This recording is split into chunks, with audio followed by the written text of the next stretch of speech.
Two bowls of ramen.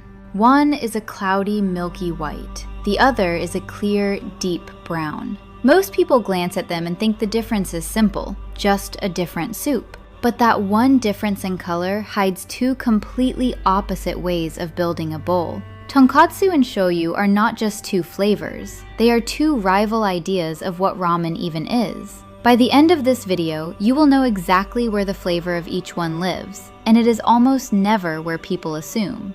There is one single decision that splits these two worlds apart, so let's decode it. First, let's clear up the names, because the names give the secret away. Tonkotsu means pork bone. Shoyu means soy sauce. Already you can feel the problem. One name describes a broth, the other describes a seasoning. One builds its flavor into the liquid itself. The other adds its flavor on top, at the very end. To see why that matters, we have to look at how each bowl is actually made. Quick pause before we go deeper. If you're enjoying this so far, tap that like button below the video. It really helps me reach more food lovers like you. And if you're new here, subscribe to Food Decoded for weekly deep dives into what you're really eating. So let's start with tonkotsu, the milky white bowl.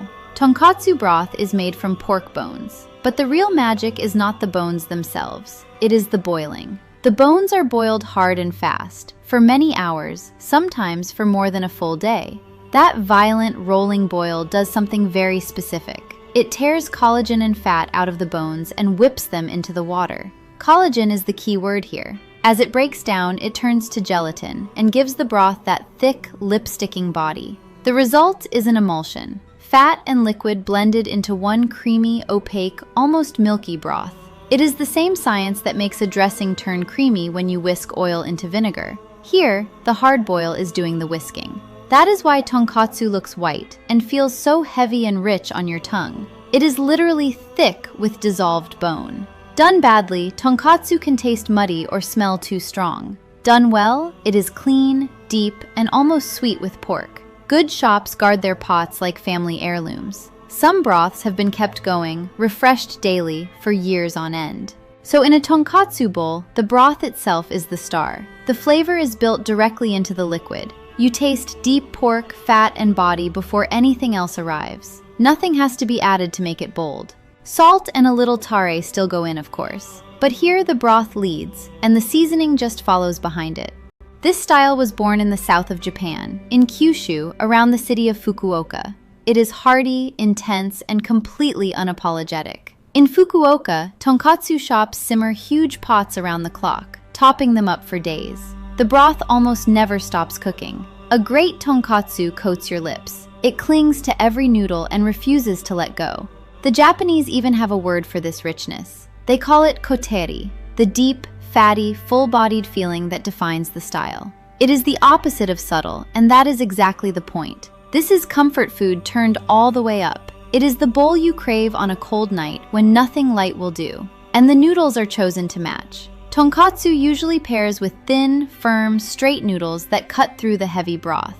Because those thin noodles soften fast, diners often order kaidama, a second helping of noodles dropped into the leftover broth. A thin slick of aroma oil usually floats on top, sealing in the heat and the smell of pork. Order a bowl, and the first thing that hits you is the weight of it. The spoon almost feels coated before it reaches your mouth.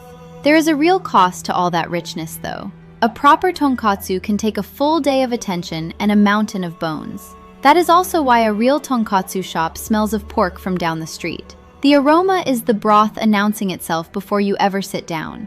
If what you just learned surprised you, do me a small favor. Drop a like on this video. It helps other curious eaters find this exact breakdown when they need it most. And if you haven't subscribed yet, now is the perfect moment, because the most interesting part is coming up next. Now let's switch to shoyu, the clear brown bowl. Here, almost everything is reversed. The broth is usually light and clear, often built from chicken and a little dashi. On its own, that broth is delicate. It is clean and gently savory, but quiet. So where does the bold flavor come from? It comes from the tare. And this is the part almost everyone overlooks. The tare is where the real seasoning of the bowl is hiding. Tare is a concentrated seasoning base. And in a shoyu bowl, that tare is built on soy sauce. But it is rarely soy sauce alone. A good shoyu tare often blends in mirin, sake, and kombu for extra depth and roundness. Can taste so complex. All the depth is concentrated in one dark spoonful. That spoonful goes into the bottom of the empty bowl first. Then, the clear hot broth is poured over it. So, the flavor is not boiled into the soup for hours. It is added precisely in one move at the very end. This is the exact opposite of tonkotsu. Here, the broth is a quiet canvas, and the soy sauce tare is the paint. Making that broth clear is its own quiet craft. The cook simmers it gently and skims it constantly, because a hard boil would turn it cloudy. That is why shoyu ramen tastes brighter and more aromatic. You get a sharp, fragrant hit of soy sauce sitting on top of a gentle base. This is the classic style of Tokyo. It is older, lighter, and more restrained than the rich bowls of the South. In fact, this soy-seasoned bowl is close to the original ramen that took off in Tokyo decades ago. It is the blueprint the others grew from. And once again, the noodles follow the logic. Shoyu often uses slightly wavier noodles that catch and hold that thinner, more aromatic broth. A spoonful of clear chicken fat oil often rides on the surface, carrying aroma without weighing the bowl down. The toppings stay simple too, like menma and a sheet of nori, so nothing buries that delicate broth. Take a sip of shoyu, and the soy sauce hits first, savory and fragrant, then fades to let the clean broth through. If tonkotsu is a warm bear hug, shoyu is a sharp, clean handshake. Both are ramen. Neither is trying to do the same job.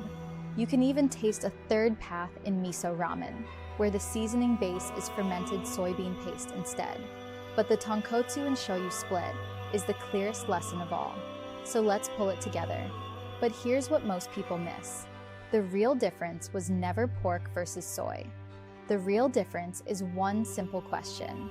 Where does the flavor of the bowl actually live? In tonkotsu, the flavor lives inside the broth. It is created by hours of hard boiling, baked permanently into the liquid. In shoyu, the flavor lives in the tare. It is added on top, in one decisive spoonful at the end. That is the single decision that splits these two worlds. You either build the flavor in, or you add the flavor on. And the moment you understand that, you can read any bowl of ramen in seconds. Cloudy and rich almost always means the broth is doing the work. Clear and sharp almost always means the seasoning is doing the work. Same dish, two completely different engines.